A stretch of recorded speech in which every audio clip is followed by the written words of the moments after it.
Residents in New South Wales are being told to prepare for worsening fire conditions this week as dozens of blazes threaten lives and properties.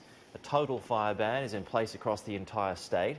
Catastrophic conditions are forecast for Sydney and the Hunter tomorrow, with strong winds and temperatures tipped to climb in the high 30s. 3 people have been killed in the fires so far, and 5 others who were reported missing have now all been accounted for. More than 1,000 firefighters are working around the clock trying to gain the upper hand. The government has approved support measures for residents affected by the fires. Adults will be given $1,000 and children $400 each. Towns across New South Wales deserted. Residents forced to flee their homes as flames incinerated properties and claimed lives.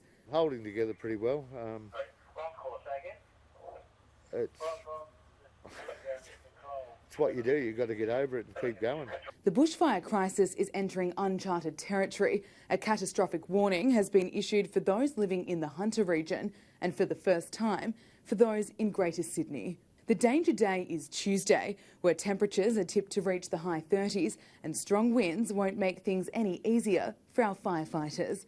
The indications are the weather conditions will be worse than what we experienced right throughout northern New South Wales only a few days ago. 3 have been injured on the north coast after a tree fell onto the roof of their fire truck. Due to the large amount of fires already ravaging the state and increased fire danger ratings, emergency services are urging residents not to be complacent. The PM announced immediate financial help for victims, $1,000 for adults and $400 for children. Where are the dogs?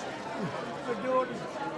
The dogs are around here somewhere, are they? The daughter's got them. She's got them at her place. At her friend's place. Yeah, okay. My daughter told me. What happened to you? Did you fall over and hurt yourself? There's a lot of stress. There's a lot of anxiety. It's a lot to take in.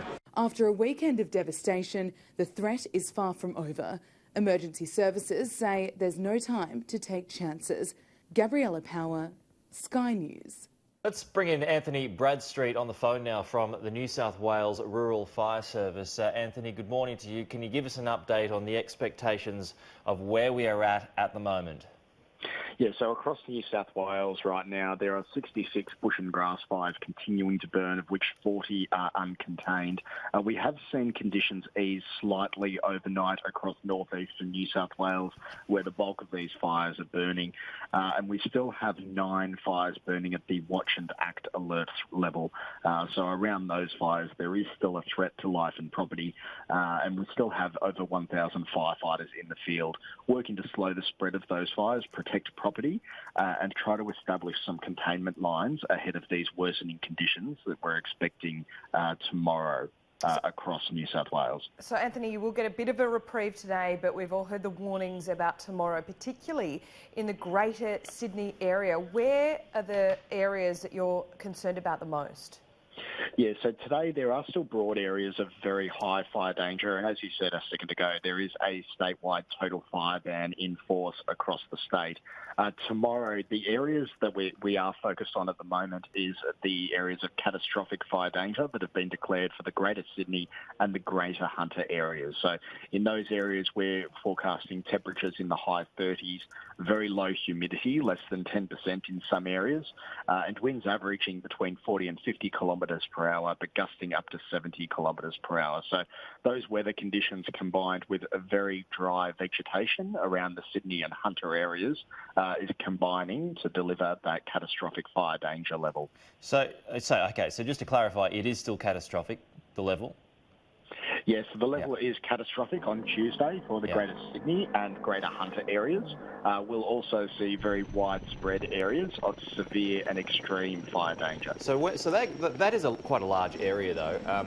Can you at all, I mean, it's hard to tell where the problem's going to be tomorrow at this stage, but are there any particular towns already that you have the most concerns about? And how close may it get to, the Sydney metropolitan area?